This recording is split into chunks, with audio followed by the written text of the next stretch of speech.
Oi, pessoal! Para essa última parte da disciplina sobre proteômica, eu trouxe um artigo que fala sobre a diferenciação da ação de mecanismos entre repelentes naturais e sintéticos através da eletroantenograma e proteômica de Aedes aegypti.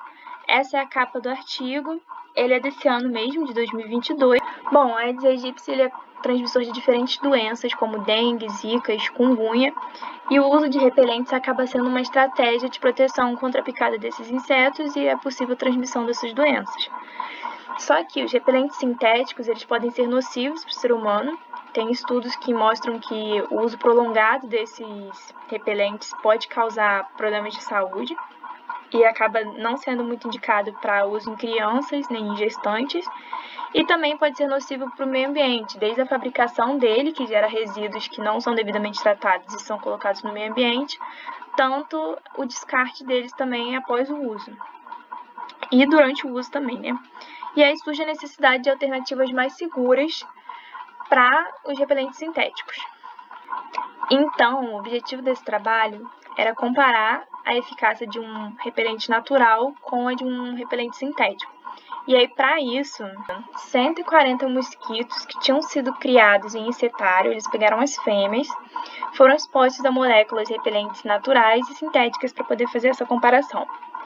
Então, primeiro foi separado mosquitos sem repelente, que era o controle negativo, mosquitos com repelente sintético, que era o controle positivo, e mosquitos com repelente natural, que seria o tratamento.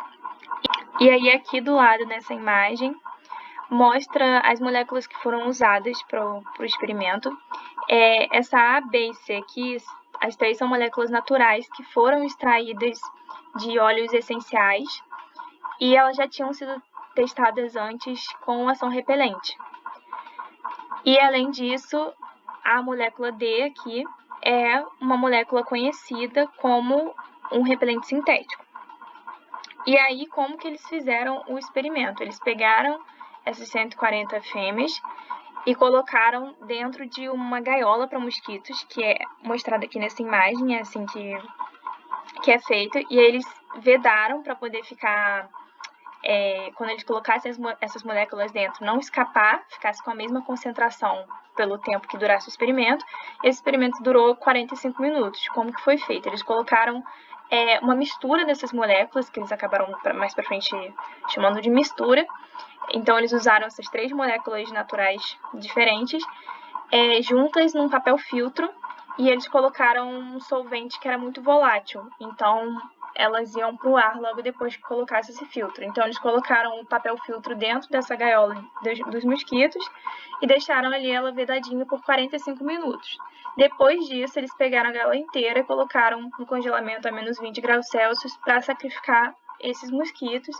E além disso, mantém o congelador, né, manteria a integridade dos tecidos celulares, evitando a degradação das proteínas.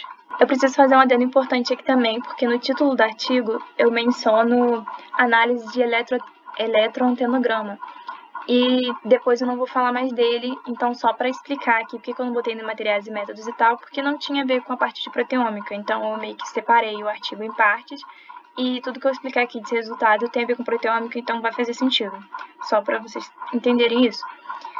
Então, de forma resumida, o que foi feito na parte proteômica desse estudo foi que foi feita a extração de proteínas. Então, aqueles mosquitos que estavam lá congelados foram tirados do congelador, cortada a cabeça deles com um bisturi e colocada dentro de uma solução de Lise.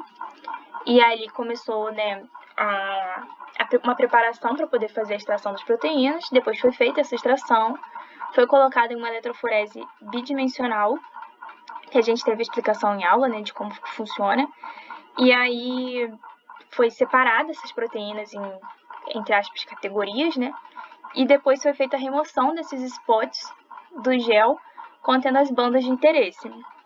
Depois foi feita a fragmentação com tripsina, então essas proteínas foram fragmentadas em pedaços menores, em peptídeos, e foi lida o espectro de massa com o espectrômetro de massa, e depois foi feita a identificação de proteínas a partir de banco de dados. Inclusive eles utilizaram, para quem está fazendo bioinformática também, né, que alguns alunos aqui também fazem, utilizaram bancos que a gente viu em bioinformática, como o Swissprot, como o Uniprot, como o String. Então foi bem legal que, vi coisas que a gente já estava vendo em bioinformática também. E assim foi como ficaram os géis das proteínas. Esse aqui da esquerda é as proteínas que foram encontradas nos mosquitos que foram tratados com repelente natural. E o da direita é das proteínas dos mosquitos que tiveram controle positivo. E a carinha do gel ficou bem semelhante com o que a gente viu em aula. Então, esse tipo de gel leva 2 parâmetros em consideração, né? O ponto isoelétrico e o peso molecular. Então, aqui na horizontal está o pH e aqui na vertical mostra o peso molecular. Então, todos esses pontos marcados em vermelho foram diferentes proteínas que foram reconhecidas no programa depois que esse gel foi analisado. Então, ao total, o repelente natural encontrou... repelente natural não, né? Os mosquitos tratados com repelente natural encontraram 106 proteínas diferentes, enquanto os mosquitos tratados com repelente sintético foram encontrados 76 proteínas diferentes. E aí eles conseguiram identificar aquelas proteínas e eles fizeram esses gráficos comparando a classificação das proteínas entre os mosquitos tratados com repelente natural e com repelente sintético. Então, mostra mais ou menos assim, olhando de cara, que as categorias foram semelhantes. As categorias na verdade são a mesma, né? Mas, a quantidade de proteínas encontradas em cada categoria foi um pouco parecida, né? Não tá tão distante assim. Essas imagens aqui vieram do String, que é um programa que consegue ver a interação das proteínas. Eles viram que a interação entre proteínas eram diferentes entre os tipos de repelente. Então, apesar de estarem selecionados mais ou menos nas mesmas categorias ali de função, a interação entre elas era diferente nas duas formas de tratamento. Então, resumindo, quais tipos de informações eles conseguiram tirar daquelas proteínas, né, a partir da função delas, da interação entre elas?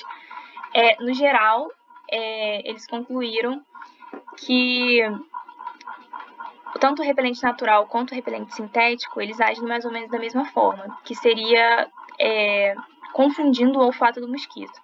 Então, odores que geralmente atrairiam o mosquito para se alimentar acabam sendo camuflados por outros odores.